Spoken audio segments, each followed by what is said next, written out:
نوار الضويوي، مخرج مسرحية الكراسي المستوحاة عن مسرحية حالة خاصة مستوحاة عن نص الكراسي ليوجيني ليسكو.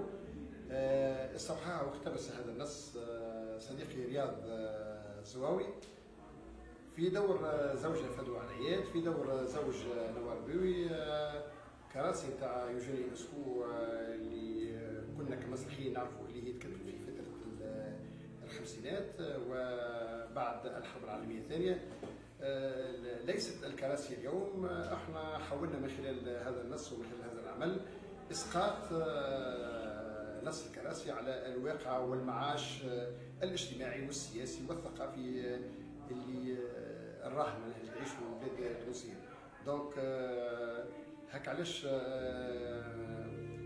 المسرحية سميت او تحت عنوان حالة خاصة، لأنه كراسي خاصة هذه المرة.